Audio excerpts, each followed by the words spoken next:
औज़ुबिल्लाहिमिनश्शैतानिर्रजीम बिस्मिल्लाहिर्रहमानिर्रहीम। Welcome to problem solve channel. आज हमारा लेक्चर 5 है और टॉपिक है कि जो डेटा हमने अपने डेटाबेस में स्टोर किया है तो अब इसको हम फेच कैसे करेंगे। तो स्टार्ट करते हैं। लेक्चर 5 और टॉपिक है सिलेक्ट स्टेटमेंट। फर्स्ट इंट्रोडक्शन की तरफ आते हैं। डेटाबेस में हमारे पास एक या एक से ज़्यादा टेबल्स होते हैं और हर एक टेबल में कॉलम्स होते हैं और हर एक कॉलम में डिफरेंट डेटा स्टोर होता है, जैसे कि आप देख सकते हैं। और ये एक टेबल दूसरे टेबल से एक ख़ास कनेक्शन के थ्रू आपस में एक दूसरे के साथ कनेक्ट होते हैं। तो जब हमें किसी डेटा की ज़रूरत होती है तो हम उसको रिट्रीव करते हैं। ये डेटा जो रिट्रीव होती है ये एक क्वेरी के ज़रिए होती है और इसी क्वेरी को हम सेलेक्ट स्टेटमेंट कहते हैं।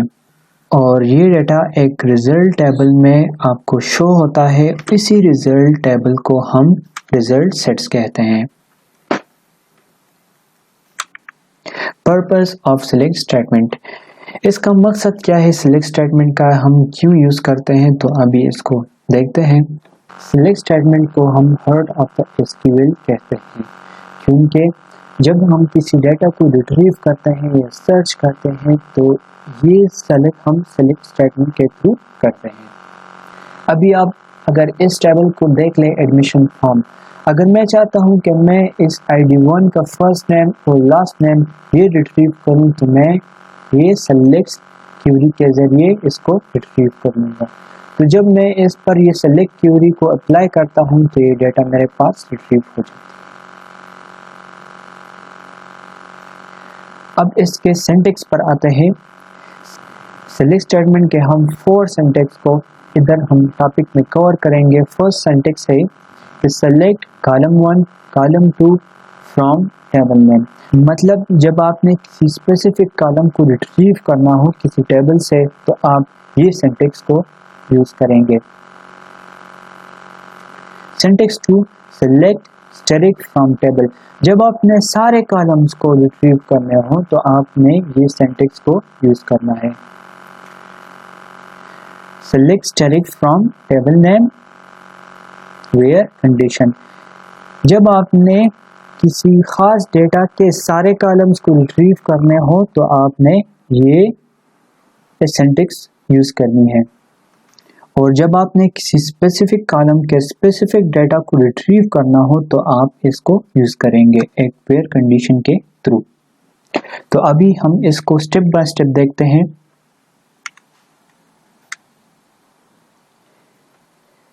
फर्स्ट कि मेरे पास एक टेबल है डेटाबेस में, डेमो के लिए मैंने बना दिया है। ये आपका सिंटैक्स हो गया और इधर हम सिंटैक्स के साथ एग्जांपल भी कर लेंगे। तो अगर मैं चाहता हूं कि मैं आईडी और नेम के कॉलम को रिट्रीव करूं तो ये मेरे पास एक स्पेसिफिक कॉलम्स हो गए हैं। तो मैं वो किस तरह करूंगा, फर्स्ट मैं सिलेक्ट, फिर कॉलम 1 आईडी, कॉलम 2 नेम, इन दोनों कॉलम्स को मैं रिट्रीव करूंगा from table name. Table name मेरे पास क्या है, टीचर फॉर्म।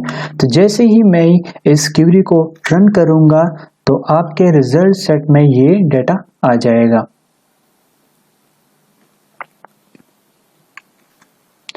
अगर हम सिंटैक्स 2 की बात कर ले तो हम इधर स्टैटिक साइन का यूज करते हैं। ये इसलिए क्योंकि हमने सारे कॉलम्स को रिट्रीव करने हैं। तो अभी हम स्टैटिक को देखते हैं कि ये किस तरह रन होता है।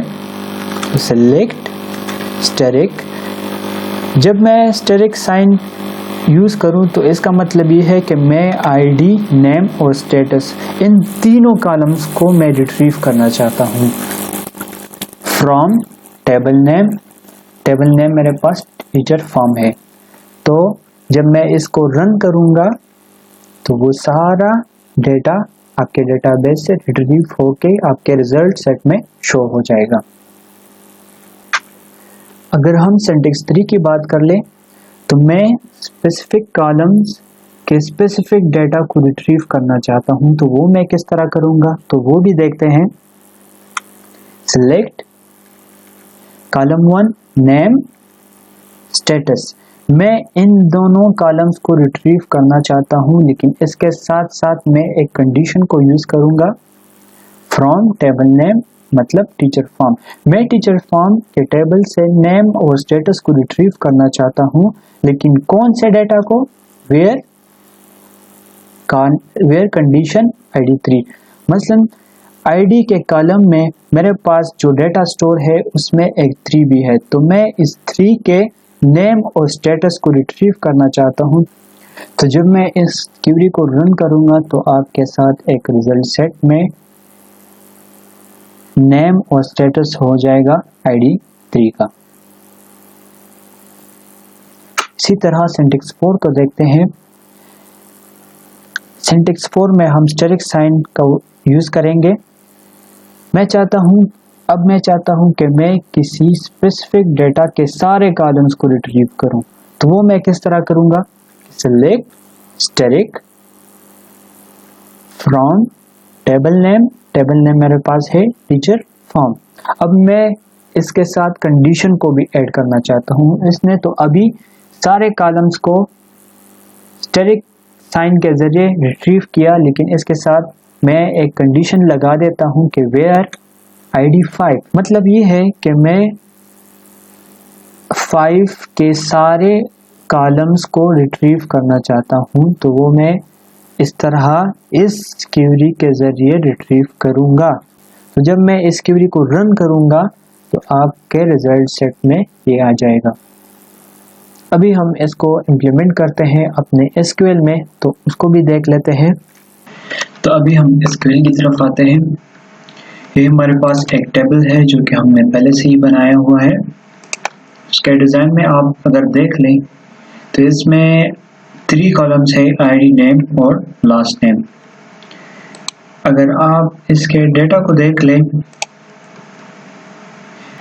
ये हमारे पास डेटा है जो कि आपके डेटाबेस में मौजूद है। अभी मैं चाहता हूं कि मैं स्पेसिफिक कॉलम को चूज करूं, तो मैं ID नेम को चूज करता हूं कि मैं ID और नेम जहां क्वेरी में लिखूंगा तो इसके सारे डेटा वो मुझे शो करें। तो अभी देख लेते हैं। Select ID from table name मेरे पास है एडमिशन फॉर्म, और इसके साथ साथ ID के साथ साथ मैं नेम के कॉलम को भी रिट्रीव करना चाहता हूं। तो जब मैं इसको एग्जीक्यूट करूंगा तो आप देख ले कि ID और नेम ये दोनों कॉलम्स मेरे पास रिट्रीव हो गए हैं, और ये जो शो हो रहा है 1 2 3 4 ये आपके पास रो वाइज है। मतलब रो 1 में आपके साथ ये डेटा पड़ा हुआ है, रो 2 में ये 3 4 अप टू 5। अभी हम स्टैटिक को देख लेते हैं।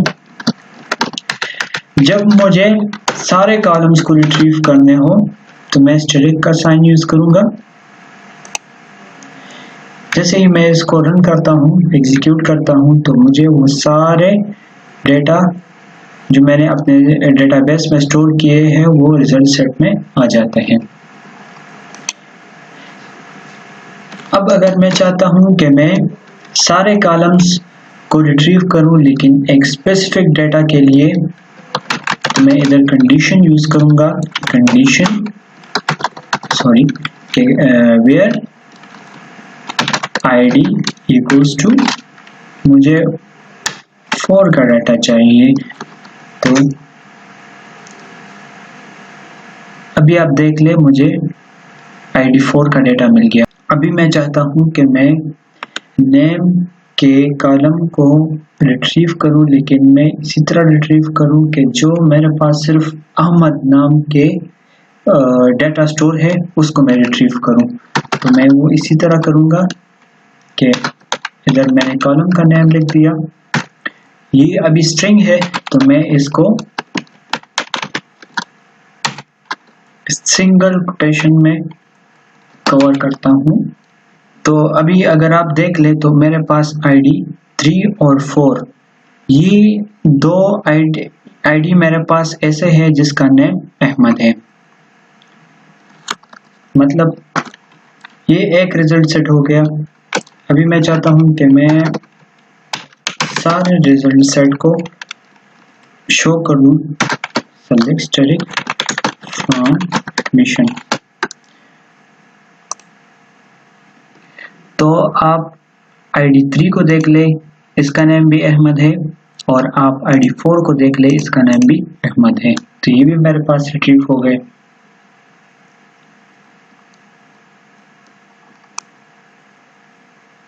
अभी मैं चाहता हूं कि मैं स्पेसिफिक कॉलम को रिट्रीव करूं, मतलब मैं इसके लास्ट नेम को रिट्रीव करना चाहता हूं। तो मैं इधर लिखूंगा last name from admission form where name is equal to Ahmad. तो ये देख ले आप, मेरे पास इनके लास्ट नेम रिट्रीव हो गए आईडी 3 और आईडी 4 के, क्योंकि इधर मैंने मेंशन किया है अहमद को। नेम के कॉलम में मेरे पास अहमद स्टोर है, उसका लास्ट नेम मुझे चाहिए। तो ये भी आपका डेटा रिट्रीव हो गया, और आपका ये एक रिजल्ट सेट हो गया और ये दूसरा रिजल्ट सेट। अगर ये वीडियो आपको अच्छी लगी हो और आपको अगर किसी चीज़ में मसला आ रहा हो तो आप इस कमेंट सेक्शन में पूछ सकते हैं। अल्लाह हाफिज़।